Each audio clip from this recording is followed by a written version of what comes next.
सारांश में आपका हार्दिक स्वागत। दोस्तों, सुंदरकांड के बारे में तो आपने बहुत सुना होगा, बहुत पढ़ा होगा, लेकिन चलिए आज आपको बताते हैं कि सुंदरे किम न सुंदरम, अर्थात सुंदरकांड में ऐसा क्या है जो सुंदर नहीं है।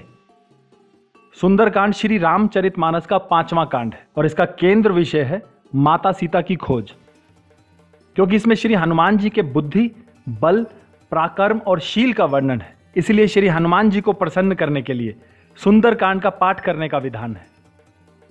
सुंदरकांड में सीता राम के अनुपम प्रेम का हृदय स्पर्शी चित्रण है, इसीलिए माना जाता है कि इसका पाठ करने वालों को श्री राम और सीता जी की कृपा भी प्राप्त होती है। श्री हनुमान जी द्वारा समुद्र लांघन से शुरू होने वाले इस कांड से यह सिद्ध होता है कि जब कोई श्री राम के कार्य का निमित्त बनता है या भगवान जिसे अपने संकल्पों को पूरा करने का निमित्त बनाते हैं तो उसके जीवन की सारी प्रतिकूलताएं सहज रूप से अनुकूल हो जाती हैं।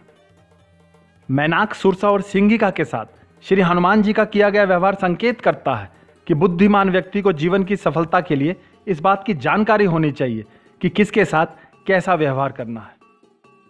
आत्मा की खोज में निकला साधक कैसे सत्वगुण, रजोगुण और तमोगुण की प्रतिकूलताओं को एडजस्ट करे, इसकी जानकारी सुंदरकांड के प्रारंभ में ही मिल जाती है।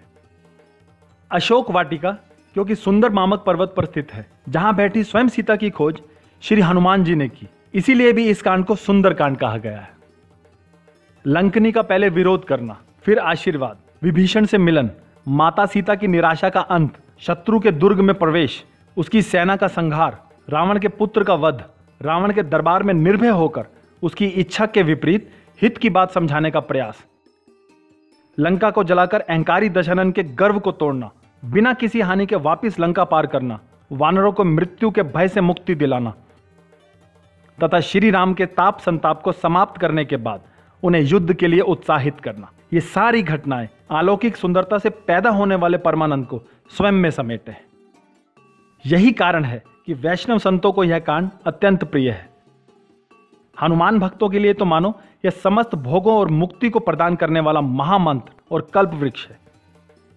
भगवान शिव और हनुमान जी की प्रतिमा के समक्ष बैठकर इसका पाठ करना समस्त मनोकामनाओं को पूर्ण करने वाला है। यदि इसका अनुष्ठान वट अर्थात बरगद, पीपल या बिल्व के वृक्ष के नीचे बैठकर किया जाए तथा बिल्व फल पत्ती की विशेष सामग्री तथा समिदाओं द्वारा यदि इसका होम हो तो जीवन में समस्त प्रकार के कष्टों की निवृत्ति होती है। जय बजरंगबली।